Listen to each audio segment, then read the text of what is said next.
안녕하세요. 베트남 하노이에 살고 있는 구찌입니다. 8월 24일 베트남 신규 코로나 확진자 수는 1,797건이며 그중 호치민 4,627건, 빈지엉 3,628건, 하노이 66건, 다낭 153건입니다.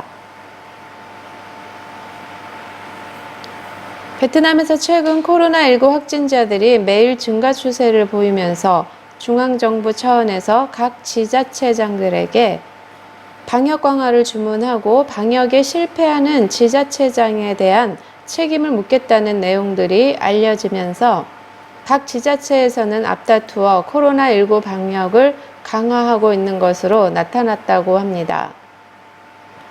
베트남 현재 체류하고 있는 한국 교민들은 비즈니스 목적이나 피치 못할 사유로 다른 지역으로 이동할 때는 사전에 해당 지역의 인민위원회 홈페이지 등을 방문해 관련 공문 등을 살펴본 후 미리 준비하고 이동할 필요가 있다고 합니다. 하지만 사전에 확인하고 필요 서류를 준비한 상태에서 해당 지역의 검문소에 도착해보면 예상했던 상황과는 전혀 다른 상황들이 발생해 당황해하는 경우가 많다고 합니다.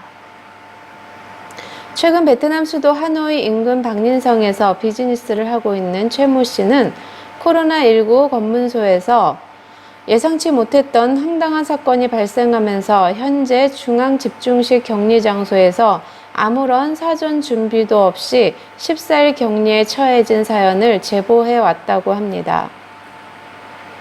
현재까지 알려진 내용에 따르면 박린성에서 공장을 운영하는 최모 씨는 일주일에 약 3번 정도 인근 타이응우엔성에 납품을 해왔고 물건이 크지 않아 평소에도 자신이 직접 운전해 배송해 왔다고 합니다.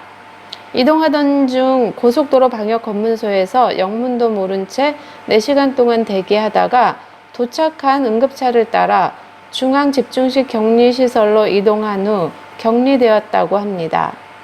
이 과정에서 통역을 통해 여러 차례 상황을 설명하고 다시 가족들이 있는 박린성으로 돌아가겠다는 의사를 피력했지만 결국은 6시간이나 대기한 후 영문도 모른 채 격리시설에 격리되었다고 합니다. 당황한 최 씨는 도움을 받기 위해 하노이 주재대사관 영사 측과 연락해 상황을 설명한 후 영사가 직접 관련 기관에 공문을 보내고 적극적으로 상황을 설명했지만 이미 중앙집중식 격리시설 입소 대상으로 결정된 상태여서 공식적인 방법으로도 해결하기 어려운 것으로 알려지면서 안타까움은 더해지고 있는 상황이라고 합니다. 그는 격리시설에 들어오면서 주재공안에게 여건이 맡겨진 상태라고 밝혔으며 격리시설이 너무 열악하고 하루 3끼 식사가 제공되기는 하지만 이런 상태로 14일 동안 버티기가 너무 어려운 상황이라고 하소연했다고 합니다. 또한 유로 격리 대상자로 분류되었기 때문에 아직까지 구체적인 비용은 확인할 수 없지만 격리 비용으로 약 1,000만 동 이상을 지불해야 할 것으로 예상된다고 밝히며 자신과 비슷한 한국인 피해자가 더 이상 발생하지 않도록 상황을 알리기 위해 제보하게 되었다고 합니다. 베트남 현지 한국인 전문가에 따르면 현재 제보자의 상황에서는 추가적인 대응이 어려운 것으로 보여진다고 언급했다고 합니다.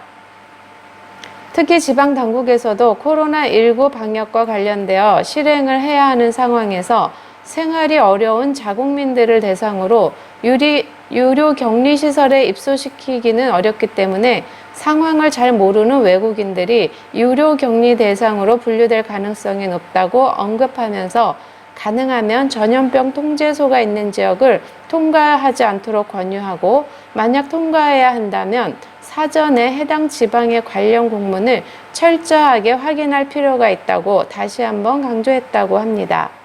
현지 전문가는 제보자의 경우 타이 응우엔성에서 지난 8월 17일 발행한 공문에서 박린성에서 타이 응우엔성으로 들어오는 사람들에 대한 14일 격리를 언급한 것으로 알려졌기 때문에 영사 측에서는 강력하게 항의하더라도 결정된 내용을 바꾸기는 어려울 것으로 예상된다고 합니다. 현재 체류하는 한국 교민들은 생계를 위해 비즈니스 활동을 유지하고 지속해야 하는 상황이기 때문에 이 같은 문제에 직접적으로 노출될 수밖에 없는 게 현실이지만 최근의 코로나19 상황은 베트남 중앙정부에서도 뚜렷한 대응 방안이 없어 호치민시의 경우 군대까지 동원해 방역 활동을 강화하고 있는 상태여서 각별한 주의가 필요한 상황이라고 현지 전문가는 언급했다고 합니다. 베트남에서 활동하는 대규모 한국 기업들은 정부의 방역 지침을 사전에 통보받고 대응할 수 있는 여력이 있지만 현지에서 개인 사업이나 소규모로 비즈니스를 하고 있는 교민들의 경우 재부조와 같은 위험에 노출될 가능성이 더 높아진 상태이기 때문에 가능하면 이동을 자제하고 필요한 경우 베트남 직원들을 시키거나 다른 대안을 찾아야 할 것으로 보인다고 합니다. 8월 23일 호치민시 3군 경찰은 거리에서 생활하며 구걸하는 사람들을 순찰하고 처리하기 위해 지역 당국과 협력하고 있다고 합니다. 관리가 시작된 후 8월 23일 20시경 거리에서 수십 명의 사람들을 모았으며 이 중 4명이 코로나19 양성 사례로 확인되었다고 합니다. 이 같은 상황에서 8월 23일 오전 부득담 부총리는 모든 거리의 모든 불황자를 봉쇄 기간 동안 임시 숙소에 머물 수 있게 대응하도록 제안했다고 합니다. 부총리는 오늘도 거리에서 방황을 하고 길을 잃은 사람들을 철저하게 관리해야 한다고 강조했다고 합니다.